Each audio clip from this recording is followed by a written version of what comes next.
Now we are going to start with chapter 3rd of class 8, that is synthetic fibers and plastics. As you all know that there are different materials in our surrounding and we use those different materials for different purposes in our day-to-day life. ये तो आपको पता ही है ना कि you come across different type of materials. आपके आसपास बहुत सारे मटेरियल्स हैं सराउंडिंग्स में और उनको आप अलग अलग चीजों के लिए यूज करते हो डे टू डे लाइफ में. और ये जो मटेरियल्स हैं उनमें से एक मटेरियल क्लोथ्स भी है हमारे पास. उनमें से एक मटेरियल क्या है हमारे पास? क्लोथ्स, जो हम पहनते हैं. ऐसे ही क्लोथ्स चेयर्स और टेबल्स पे भी यूज करते हैं जिसपे आप बैठते हो और पढ़ते हो या कुछ भी काम करते हो. सो ये सारे के सारे मटेरियल्स के अपने रिसोर्सेज होते हैं. ये सारे के सारे मटेरियल्स के अपने रिसोर्सेज होते हैं. This we are going to study in this chapter. So this is what is a synthetic fibres and plastics. Right, जैसे कि आप ये फिगर देख पा रहे हो इसमें इतने सारे क्लॉथ्स हैं. सारा क्लॉथिंग मटेरियल है ना. तो clothing material different different types के होते हैं. आपको पता है कुछ सिंथेटिक क्लोथ्स होते हैं, है ना, कुछ शाइनी क्लोथ्स होते हैं, कुछ कॉटन क्लोथ्स होते हैं. तो कितने तरह के आपके पास क्लोथिंग होती है. तो वो सारे के सारे क्लोथ जो किससे बने होते हैं? फाइबर्स से बने होते हैं. So it all depends upon fibres कि कौन से फाइबर्स यूज हुए हैं, इसीलिए आपके पास डिफरेंट तरह का क्लोथिंग मटेरियल होता है. ऐसे ही ये दूसरी पिक्चर में आप देख पा रहे हो, these are all polythenes. Right, polythins are made up of plastics. Right, again you can see a cold drink glass also. This again is made up of plastic. तो plastics भी आप देखो कितने different types के होते हैं. So we are going to study in detail about fibers and the plastics in this chapter.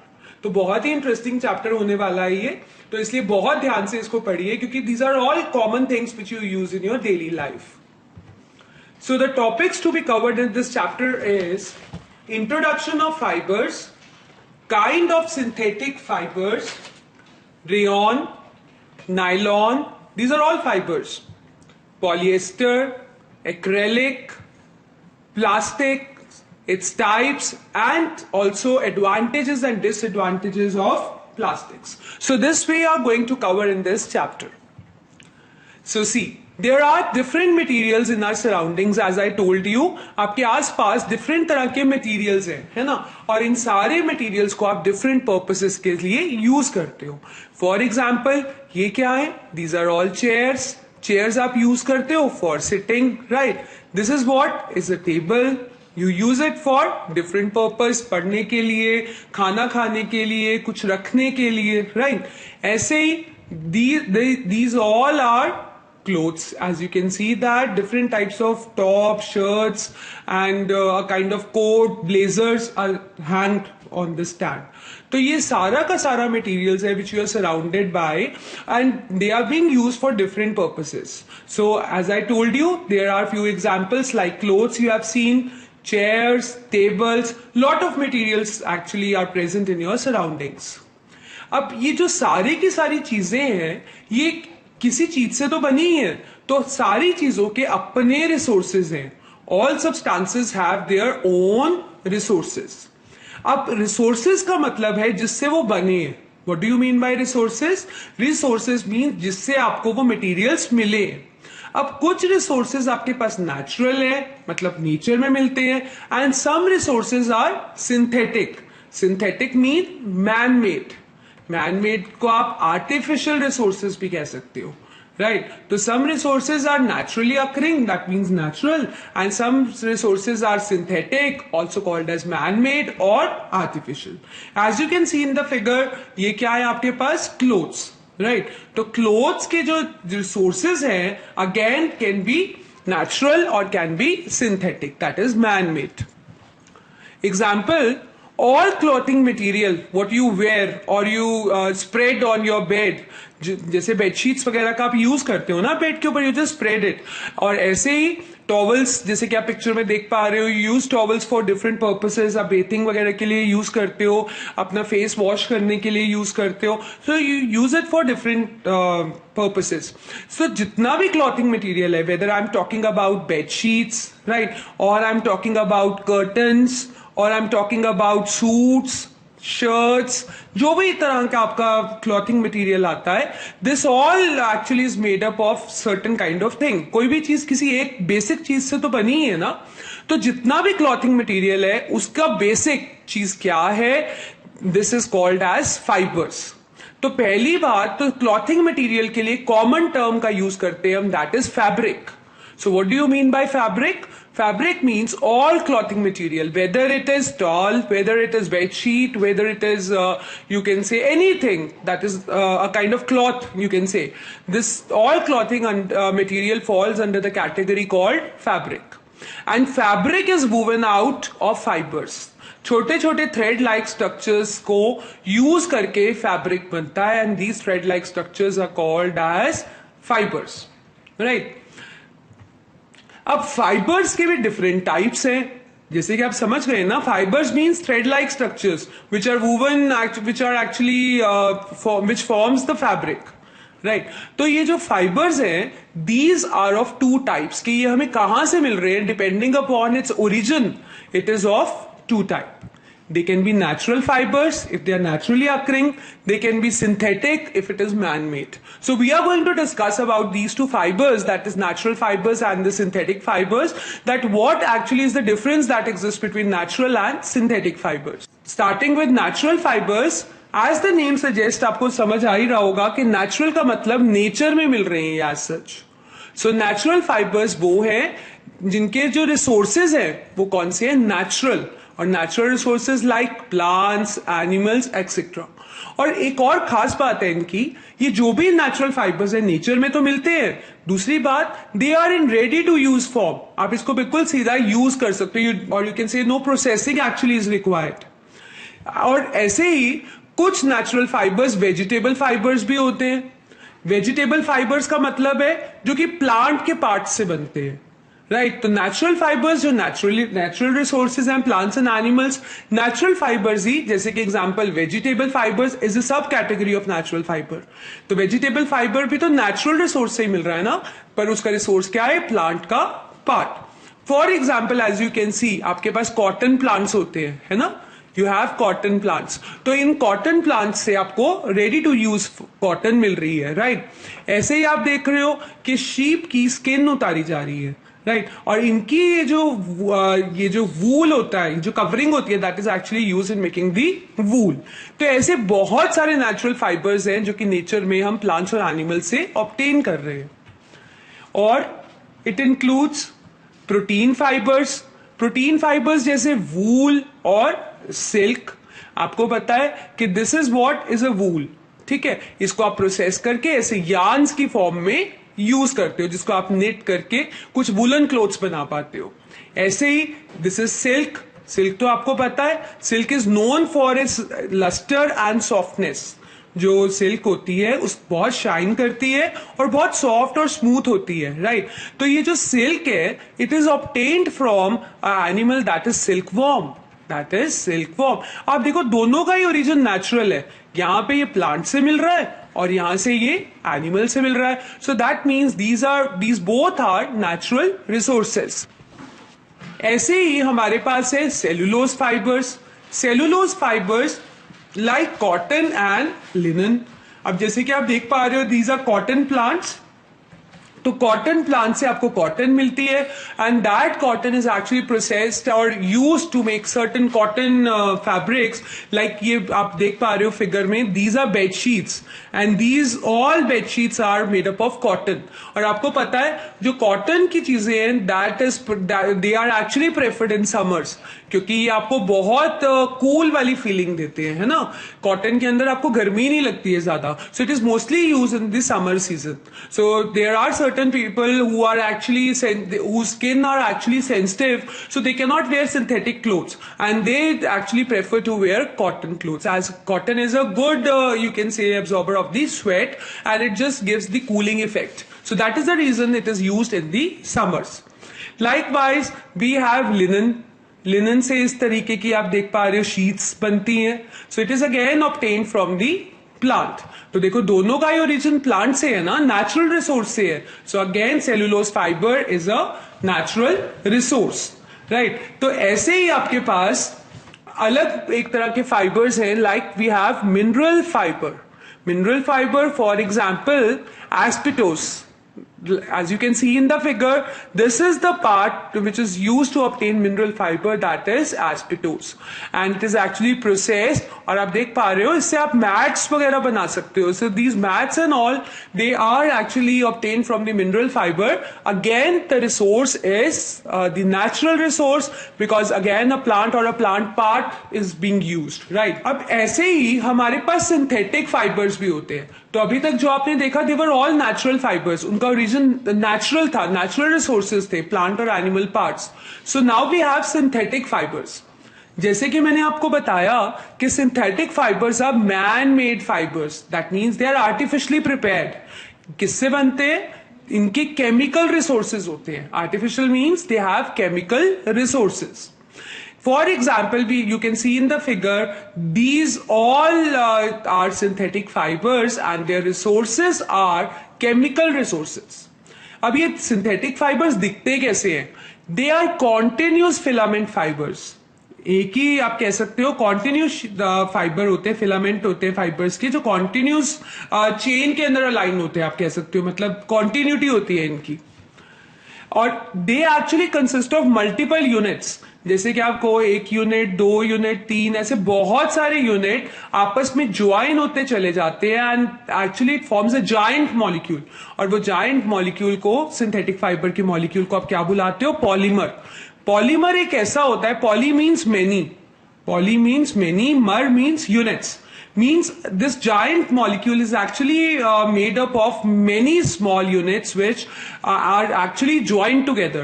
So when many units join together, they give rise to a giant molecule that is a polymer. So synthetic fibers are actually polymers, right? अब ये और कहाँ से बनते हैं? They are manufactured using the plant materials and the minerals. तो ये chemical resources इस तरीके से obtain होते हैं आपसे. Example, viscose comes from pine trees. अब देखो ये जो पाइन ट्रीज है, इससे आपको एक लिक्विड मिलता है, दैट इज विस्कॉस. और फर्दर विस्कॉस से आप क्या करते हो? सिंथेटिक फाइबर ऑब्टेन करते हो. कौन सा सिंथेटिक फाइबर अभी आप पढ़ोगे? That is rayon. Rayon is one of the popular synthetic fiber. It is actually obtained from the liquid, that is the brown color liquid viscose, which comes from the pine trees. As you can see in the figure, these are pine trees. So they release, you can say, a liquid substance called as viscose, which is actually processed, and from it the rayon is being obtained. Likewise, acrylic, nylon, polyester, they come from oil and coal. So their resources is oil and coal. So what are the basic properties of the synthetic fibers? तो अभी आपको ये तो पता लग गया है कि जो synthetic fibers हैं, उनका जो origin है वो chemical resources से है, right? तो ये जो synthetic fibers हैं, चाहे वो rayon हो गया, चाहे वो nylon हो गया, अभी हम पढ़ेंगे बहुत different तरह के synthetic fibers हमें मिलते हैं. तो उनकी कुछ basic similarities हैं, कुछ properties हैं उनकी खास. First is that they dry up very quickly. ये आपने देखा भी होगा, जितना सिंथेटिक कपड़ा होगा आप उसको धोगे, it will take very less time to get dry up, right? So they dry up quickly. They are durable. They are very durable. As you can see in the figure, these are all synthetic fibers, the continuous chain of filaments, right? So they all are durable and they also dry up quickly. And we have much more properties also we are going to discuss. They are less expensive. ये ज्यादा महंगे भी नहीं होते. They are readily available, आराम से मिल जाते हैं आपको. And they are easy to maintain. ये ज्यादा इनको कुछ केयर की रिक्वायरमेंट नहीं होती है. They are easy to maintain. Now, अब आप जान चुके हो कि they are the basic properties of the synthetic fibers. अब आप जानते हो अच्छे से. So starting with the kinds of synthetic fibers, we have rayon, polyester, nylon, acrylic and plastic. जैसे कि एक्रेलिक से आप देख पा रहे हो आपके पास ग्लव्स बने हुए हैं, प्लास्टिक से ये पॉलिथीन बना हुआ है. तो इस तरीके के बहुत सारे सिंथेटिक फाइबर्स है which are. We are starting with the detail study of first fibre, that is rayon. Rayon, it is obtained from natural source, that is wood pulp. जो वुड का पल्प होता है उससे ये रेयॉन बनता है, right. Rayon कुछ इस तरीके से दिखता है जैसे कि आप देख पा रहे हो फिगर में, लस्ट्रस सा थ्रेड लाइक थ्रेड है, this is what is rayon. Rayon को एक आर्टिफिशियल सिल्क भी बोला जाता है क्योंकि आप देख पा रहे हो ना इसका लस्टर है, इसकी शाइन है। और जो सिल्क होती है आपको पता है silk is known for its lustre, so that is why it is called as an artificial silk also. Artificial means man made fibre but resemble silk, silk तो आपका वो हो गया ना natural fibre, so it resembles the natural fibre silk, और lustre इनका actually similar है, इसीलिए इसको हम आर्टिफिशियल सिल्क बुलाते हैं। नाउ प्रॉपर्टीज, पहला it is semi synthetic fibre, means पूरा का पूरा इसका ओरिजिन नेचुरल नहीं है और पूरे का पूरा ओरिजिन इसका सिंथेटिक नहीं है, क्योंकि अभी हमने पढ़ा कि वुड पल्प से ये बनता है, तो वुड नेचुरल रिसोर्स है, पर इस पल्प को आगे आप कह सकते हो प्रोसेस करके फाइबर बनाते हो, तो इट इज सेमी सिंथेटिक, मतलब natural as well as synthetic in origin. It is manufactured regenerated cellulose fibre, आप इसको बोल सकते हो कि सेलुलोज फाइबर को आपने प्रोसेस करके इसको बनाया है, so it is called as regenerated cellulose fibre. Also called as viscose rayon, क्योंकि हमें पता है कि जो लिक्विड हमें पाइन ट्रीज से मिलता है that is viscose from which you obtain rayon, and because it has lustre therefore it is called as art silk also, artificial silk also, which is like in a short abbreviation it is called as art silk. It is versatile fibre, बहुत जगह पे use होता है, widely use होता है ये, इसकी comfort properties भी हैं और इसको आप डाई भी करा सकते हो डिफरेंट कलर्स में। As you can see in the figure, ये जो थ्रेड है रेयॉन का, as you can see they are having different colours, so this actually confirms कि इसको आप डाई करा सकते हो, so they can be easily dyed. और सॉफ्ट होता है, स्मूथ होता है, कूल होता है, कंफर्टेबल होता है और हाईली एब्जॉर्बेंट होता है, चीजों को आप कह सकते हो स्वेट वगैरह को हाईली एब्जॉर्ब कर लेता है। So it is soft, smooth, gives cool effect, comfortable feeling and highly absorbent. एक और खास बात, दे do not insulate body heat, मतलब ये ऐसा नहीं है कि बॉडी की हीट को अंदर ही रहने देते हैं। अगर ऐसा कोई फाइबर करते हैं तो उसको आप समर्स में वियर नहीं कर सकते, क्योंकि वो आपको बहुत, आप कह सकते हो स्वेटिंग वाली फीलिंग होती है उसके अंदर। So they can be actually use in hot and humid climates because they do not insulate body heat, they are highly absorbent, तो इसलिए it actually can be use in hot and humid climates. Now uses of rayon, कि कहां पे use होता है, so it is used in textile applications like making shirts, skirts, etc.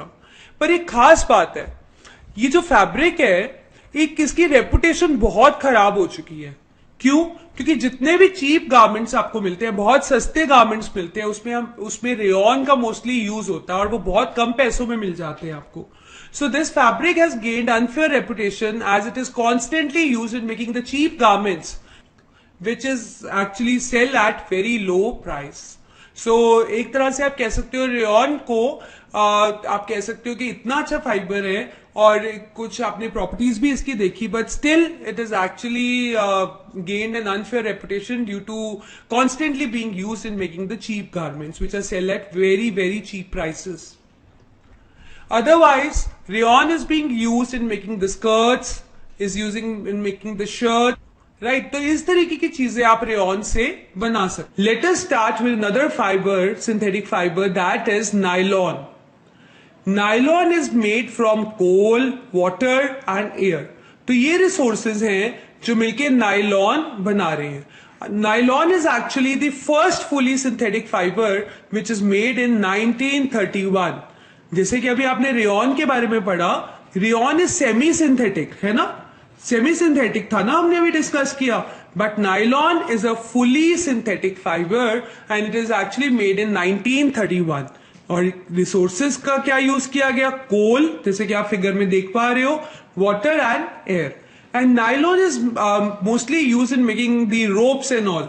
तो इसका main जो वाइड यूज है वो रोप्स, पैराशूट्स, ये सब चीज बनाने के लिए है.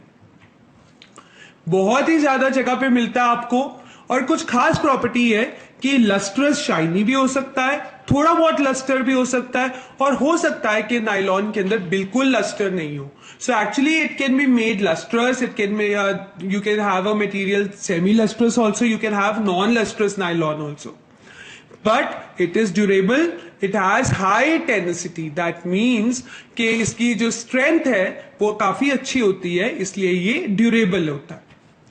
It has excellent abrasion resistance, that means not much care is required in this case, it is rough and tough kind of fiber. Heat resistant है, ठीक है, हीट को जल्दी कैच नहीं करता है, and highly resistant to insects, fungi, animals और chemicals.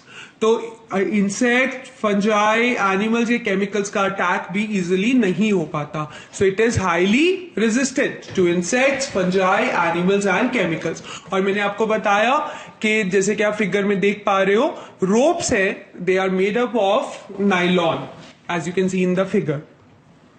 अब यूजेस कहां पे यूज होता है, क्योंकि मैंने आपसे बात करी कि स्ट्रेंथ काफी अच्छी है इसकी, therefore it is use in making the fishing nets. Ropes तो हमने बात कर ही ली है कि ये जो फिगर में आप देख पा रहे हो, इससे फैब्रिक्स पे बन पाते हैं. तो ये कुछ यूजेस है नायलॉन के. और it is use in making the machine parts, कुछ मशीन के पार्ट्स भी नायलॉन से बनते हैं.